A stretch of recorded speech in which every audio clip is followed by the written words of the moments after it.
Bonjour et bienvenue dans Hebdo Santé sur Medi 1. Votre médecin vous a certainement déjà dit que vous manquez de fer. Qu'est-ce que cela veut dire? À quoi cela est dû? Est-ce grave? Et comment y remédier? Je suis comme toujours sur ce plateau avec deux invités pour nous donner des éléments de réponse. Docteur Eddy Eric qui est à nouveau avec nous. Bonjour docteur. Bonjour à vous. Vous êtes médecin généraliste et vous êtes également titulaire d'un certificat que vous avez obtenu avec le réseau des médecins d'Afrique, c'est bien ça? Effectivement. En tout cas, c'est un véritable plaisir de vous retrouver, docteur. Toujours un grand plaisir pour moi. Également avec nous, monsieur Mamadou Ouattara, bonjour. Bonjour. Alors, vous êtes praticien de la médecine traditionnelle. Vous êtes aussi le président de l'Organisation nationale des associations des praticiens de médecine traditionnelle des districts sanitaires de Côte d'Ivoire. Merci pour l'honneur que vous nous faites d'être à nouveau sur le plateau d'Hebdo Santé, M. Ouattara. Je suis très heureux d'être toujours sur votre plateau pour donner votre savoir.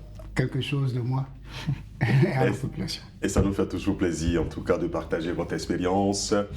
Alors, merci à tous les deux d'être là pour parler donc de la carence en fer, hein, afin donc, n'est-ce pas, de sensibiliser la population. On entend manque de fer, carence en fer. Alors, c'est quoi? Comment est-ce qu'on peut définir la carence en fer? Déjà, nous vous disons merci. Quand on parle de carence en fer, de manière littérale, la carence déjà c'est un manque, comme vous l'avez dit, un déficit, une diminution ou bien une absence. Donc quand on parle de carence en fer, c'est donc une diminution, une baisse ou un déficit en fer. Et le fer, c'est un oligo-élément, c'est un élément très important pour le corps. Le fer est très important parce qu'il entre dans la constitution de ce qu'on appelle l'hémoglobine. Donc le fer rentre dans la constitution de l'hémoglobine. Qui parle d'hémoglobine parle de sang, hein? Bien sûr.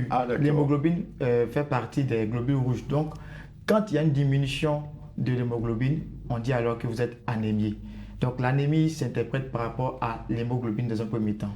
D'accord. Et le fer rentre en constitution de l'hémoglobine. Alors vous avez dit que c'était un oligo-élément. Bien sûr. Très important pour le corps. Ah d'accord, parce que là quand on entend fer, on se dit, ben, tiens, c'est du métal, comment est-ce qu'on peut avoir... Du métal dans le corps. Dans le corps. Là on parle du fer de l'organisme et c'est très important pour le corps. D'accord. Alors, monsieur Mamadou Ouattara, oui. Parlons justement de carence en fer. Quelle est votre petite expérience? Oui, en fait, nous, en tant que praticiens de médecine traditionnelle, il faut qu'on fasse un recours à la médecine conventionnelle pour déterminer la carence en fer. Mais quand, à partir du moment où on va sur le volet d'anémie, là, à ce moment-là, on est plus à l'aise, puisqu'il faut des examens pour déterminer que telle personne a une carence en fer. Alors, on verra donc tout à l'heure à quel moment l'anémie intervient. Oui. Mais qu'est-ce qui provoque donc cette carence en fer, docteur Eddy? Je le disais que le fer intervient dans la constitution de l'hémoglobine. Quand vous allez à l'hôpital, on va vous demander de faire des examens et on regarde le taux d'hémoglobine. Quand ce taux est inférieur à la normale, on parle alors d'anémie. Donc là, nous sommes maintenant dans le cas des anémies par carence en fer. Voilà. Donc, d'accord, l'anémie par carence en fer. Bien sûr, donc il peut avoir une anémie. Il y a plusieurs types d'anémie. Ça, je veux que tout le monde le retienne. Il y a plusieurs types d'anémie. Donc une carence en fer ne signifie pas forcément une anémie. Non, la carence en fer signifie qu'on a une anémie. Mais l'anémie va s'appeler maintenant une anémie fériprive. C'est une anémie par carence en fer. On peut avoir des anémies inflammatoires qui n'ont rien à voir avec le fer forcément. Une anémie, il y a tellement de types d'anémies, mais nous sommes dans le registre de la carence en fer qui entraîne l'anémie. Donc c'est cette anémie qui est le plus répandue dans le monde entier. Voilà pourquoi on en parle aujourd'hui, parce que c'est l'anémie qui est le plus répandue. Donc quelle est la cause de cette anémie par carence en fer? Le fer normalement dans l'organisme doit être entre 4 et 5 grammes. Et comme je l'ai dit, il rentre dans la constitution de l'hémoglobine. Donc, il peut avoir des problèmes d'apport, c'est-à-dire que l'alimentation. Est-ce qu'on mange normalement des aliments qui contiennent le fer? S'il y a déjà un déficit en fer par l'alimentation, ça peut aussi être une cause de la carence en fer. Il peut y avoir beaucoup d'autres choses, mais le plus important dans la carence en fer, c'est l'hémorragie. Je veux qu'on retienne ça, l'hémorragie. Une hémorragie peut être... Une hémorragie, une perte de sang. Une perte de sang, soit excessive ou modérée. Une hémorragie peut être digestive. Dans le cas d'un ulcère gastro-duodénal, elle peut être génitale dans le cas des femmes qui ont leur menstrue et autres, ou bien même qui ont des saignements en dehors des menstrues. Donc cette hémorragie-là est le plus souvent responsable d'une diminution, d'un déficit en fer, donc d'une anémie par carence en fer. D'accord. Et comment est-ce qu'on va reconnaître une personne qui présente une carence en fer? Déjà, il faut dire qu'il y a bien sûr, comme vous l'avez dit, des signes très remarquables, notamment un syndrome qu'on appelle le syndrome anémique, c'est-à-dire qu'il comprend des signes généraux, des signes cardio-respiratoires, etc. Donc, vous allez voir qu'une personne qui a un manque, une carence en fer, je l'ai dit, ça fait une anémie par carence en fer, il aura le plus souvent une pâleur. Ça, c'est dans le cas des anémies qui sont sévères ou modérées. La personne est pâle au niveau des conjonctives, au niveau des téguments, etc. Donc, une pâleur cutanéo-muqueuse, tout ça, là, on va regarder tout ça, il y a une pâleur. On verra que la personne aura des signes cardio-respiratoires. Dans les anémies sévères, des problèmes de respiration, des palpitations, le cœur qui bat rapidement. On peut même avoir des signes neurologiques, notamment un coma, etc. Donc l'anémie, vous voyez que c'est aussi quelque chose de très dangereux et qu'il faut vraiment surveiller. Il faut vraiment faire attention à cela. D'accord. Lorsqu'on a une carence en fer. Bien sûr. D'accord. Alors, M. Ouattara, dans votre pratique, est-ce que les signes que vient de décrire Dr Eddy et des patients sont venus à vous présentant ces signes? Oui, effectivement. C'est par ces signes-là que nous soupçonnons des gens qui ont une anémie. Comme je le dis, il y a des thèmes techniques qui relèvent exclusivement de la médecine conventionnelle. D'accord. Mais lorsque nous avons des signes, des gens qui viennent et puis ils sont pâles, par exemple, et il y a des gens qui ont souvent des vertiges, des étourdissements. Donc on se dit, ça, par rapport à ce que nous savons de ce que peut causer l'anémie, nous conseillons aux gens d'aller pour des examens pour confirmer ou infirmer cela. Et puis, on essaie de les prendre en charge. Parce qu'il est très important de prendre vite en charge ces genres de situations. Alors, c'est un bel exemple, hein? Oui. C'est un bel exemple, ça montre un peu la collaboration qu'il y a entre les deux médecines. Oui, tout à fait. Est-ce qu'il y a des examens, effectivement, pour montrer la carence, pour mesurer le taux de fer? Oui, il y a beaucoup d'examens qui sont réalisés pour voir vraiment la carence en fer. Et cela se fait dans les laboratoires de médecine moderne. Mais vous voyez déjà, on a une très belle collaboration avec la médecine traditionnelle, car avec eux, on évite des cas dramatiques à toute la population. Comme il a dit, vous avez une personne chez vous qui est pâle, qui a une pâleur, que ce soit au niveau des conjonctives ou bien de la peau, qui est pâle, qui a des vertiges, qui a des étourdissements, qui a des problèmes de respiration. Pensez déjà à une anémie. Et l'anémie, quand on viendra à l'hôpital, avec les examens qu'on va réaliser, on pourra maintenant dire si c'est une anémie par carence en fer ou bien une autre anémie. Mais je le répète, les anémies les plus fréquentes dans notre contexte sont les anémies par carence en fer.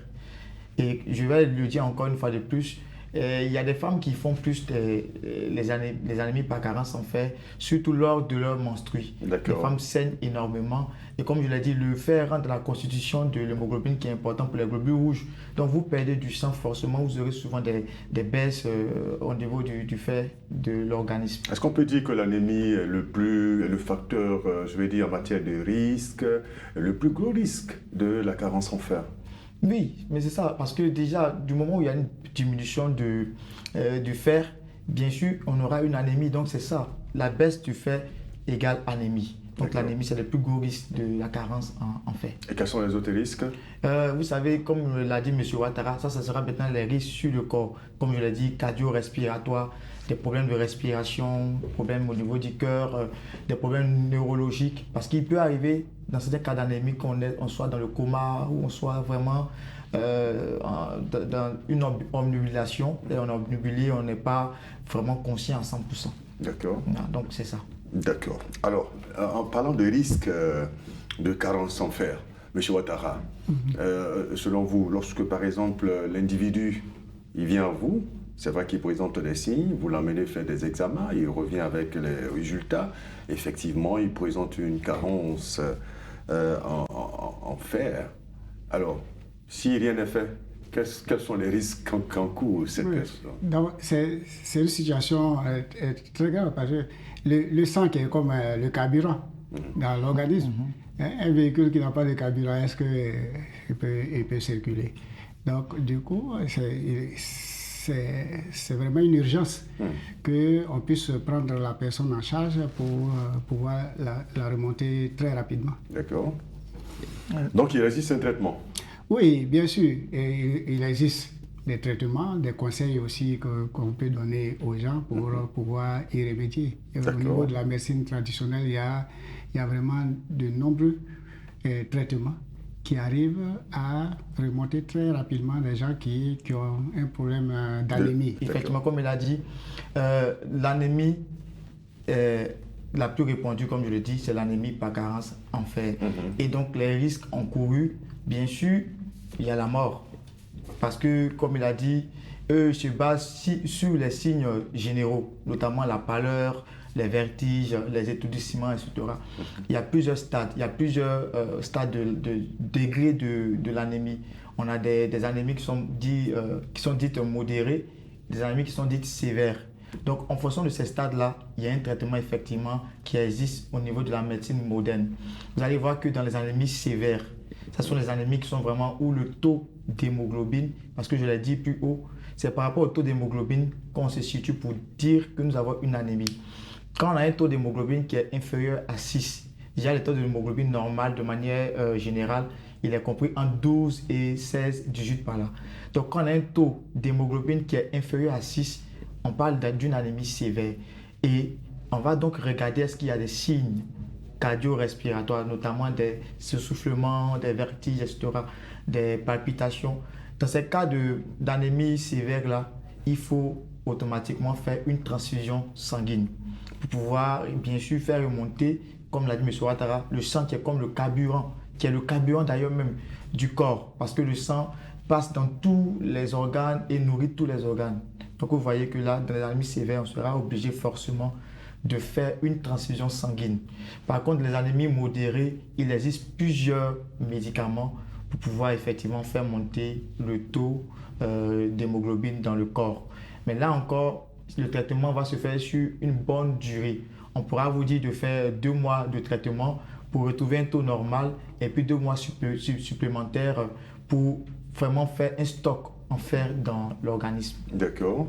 Les traitements sont efficaces, ça permet de remonter effectivement le patient? Les traitements sont efficaces quand il s'agit d'une anémie par carence en fer. Mais au-delà des traitements, on va traiter aussi les causes qui entraînent cette carence en fer. Parce qu'on ne peut pas vous donner des médicaments pour traiter la carence en fer si les causes existent toujours. Dans le cas d'une hémorragie digestive, notamment dans le cas d'un ulcère gastro-duodénal qui saigne, on vomit du sang, il va falloir traiter cette cause d'ulcère-là, arrêter, empêcher les vomissements sanguins et puis apporter à l'organisme le fer qu'il a perdu. Donc, les médicaments viendront pour compenser ce qu'on a perdu en termes de saignement. Dans le cas d'une femme qui saigne, soit lors des menstrues, qui saigne abondamment, ou bien soit lorsqu'elle a un fibrome utérin, parce qu'il y a des maladies génitales, gynécologiques au moins, qui font saigner la femme. Dans le cas d'un fibrome, on saigne. Il va falloir traiter le fibrome et apporter des médicaments en fer pour compenser la carence en fer. Donc, beaucoup de traitements existent pour pouvoir gérer les carences en fer, les anémies par carence en fer. En matière de médecine traditionnelle, c'est pour ça qu'il y a eu une très bonne collaboration entre la médecine traditionnelle et la médecine conventionnelle. même les cas d'anémie sévère sont pris en charge aussi par la médecine traditionnelle. Il est arrivé des situations où on manque de poches de sang. Donc ça, c'est des urgences. Et la médecine traditionnelle est parvenue à résoudre ce problème pour faire remonter très rapidement ce taux-là. Et ça, souvent, dès le premier jour déjà, avec des traitements spécifiques donnés aux patients, on voit qu'on ne parle plus d'urgence où il faut aller chercher un poche de sang. C'est utile de faire, mais comme je dis, il y a une complémentarité entre les deux, de sorte que nous arrivons à prendre efficacement en charge les gens qui souffrent d'anémie sévère. D'accord. Et ça peut prendre combien de temps? Comme je l'ai dit, il arrive des fois où on cherche le sang. Pour remonter véritablement donc une personne... C'est de 24 à 72 heures la personne est remontée. D'accord. Ça, très rapidement, maximum de 72 heures pour que la personne soit remontée. Et quand on fait le contrôle, on constate que le taux est en train de monter. Le taux de fer est en train de remonter. Le taux, comme il est dit, d'hémoglobine. Le taux d'hémoglobine. Voilà. D'accord. Voilà. On préfère parler de taux d'hémoglobine. Oui. Voilà, le taux d'hémoglobine. Il faut que nous disions à tout le monde que la carence en fer, donc l'anémie par carence en fer, est une chose vraiment très dangereuse. Très dangereuse. Et elle est liée à plusieurs facteurs, comme je l'avais dit. Nous avons demandé vraiment à la population de faire attention aussi à son alimentation. Parce que dans les traitements, il y a aussi des conseils hygiéno-diététiques. On allait terminer par là, justement. Des conseils qui vont s'appuyer plus sur l'alimentation. Ah bon? Dans notre contexte, vous allez voir, les gens vont dire il faut manger beaucoup de nourriture à base de feuilles. Donc, il y a du fer dans les épinards, dans les lentilles, dans les viandes, dans le foie. Donc, en plus du traitement qu'on met en place, on vous dira qu'il faut manger les aliments qui sont riches en fer. Ça va aussi aider à remonter le taux d'hémoglobine comme il se doit avec notre traitement que nous mettrons en place. D'accord.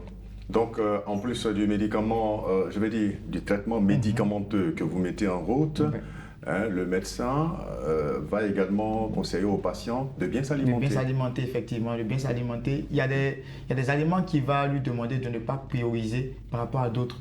Vous voyez, le fer est vraiment contenu, comme je le disais, dans les aliments, les lentilles, les épinards. Vous voyez que ce sont les choses, les feuilles, etc. Et il y a aussi la viande. Mais par contre, si quelqu'un buvait assez de lait, on va lui dire non, faut laisser un peu le lait parce qu'il ne contient pas assez de fer. Par contre, voici des aliments que tu dois manger où tu dois être vraiment plus insistant là-dessus. D'accord. Monsieur Mamadou Ouattara. Oui. Mais c'est dommage que, avec tout ça, vous savez, nos populations ne sont pas habituées à consommer certains aliments alors que nous en produisons à profusion. Mais c'est dommage, alors que effectivement, quand on dit aux gens qu'il faut s'alimenter ainsi pour pouvoir y remédier, c'est pas dans mes habitudes alimentaires. Mais dès lors que quelque chose est détecté en vous, il faudrait suivre exclusivement ce que le professionnel de santé vous dit. Par exemple, en plus de l'alimentation, est-ce que vous avez des vous avez par exemple, qui sont riches en fer et qui viennent... Nous sommes un grand producteur, par exemple, de la noix de cajou, qui est très importante aussi pour pouvoir régler ce problème. Combien de personnes mangent, par exemple, cela? Vous voyez? Donc, c'est pour dire que les gens, on a ça avec nous, mais on n'utilise pas. C'est pour ça que nous avons des potions. Nous avons, au niveau de la médecine traditionnelle, nous avons quand même la plante. La plante, puisque la médecine moderne même, vient de la médecine traditionnelle, même si après ça a été synthétisé par moment. Mais il y a des potions qui arrivent à résoudre ces situations. D'accord. En tout cas, c'est vraiment bon de savoir tout ça. On va sûrement donc terminer par des recommandations et des conseils donc à la population lorsque on a les signes que vous avez présentés tout à l'heure. Qu'est-ce qu'il faut faire tout de suite? Déjà, quand nous avons ces signes dont j'ai parlé tout à l'heure, des vertiges, vous savez, le plus souvent, c'est l'œil extérieur qui nous alerte sur notre état de santé. Donc déjà, la population devrait faire attention à chaque personne à laquelle on tient regardez, si on voit qu'il y a des vertiges, il y a des pâleurs, il y a tout ça, il faut accompagner la personne à l'hôpital, on fera les examens et on verra s'il y a vraiment une anémie et on fera le traitement qu'il faut. Et je dirais comme cela à tous ceux qui nous suivent de vraiment faire attention au traitement qu'on leur donne pour corriger les carences en fer. Il y a des personnes qui prendront le médicament à leur aise. Je prends sur 1 mois, j'arrête. Non, il faut prendre selon la posologie indiquée.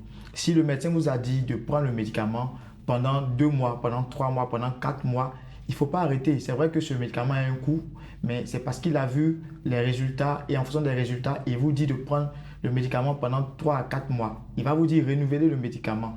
Donc, écoutez un peu les conseils du professionnel de santé parce qu'en fonction de votre taux d'hémoglobine, il y aura un traitement adapté.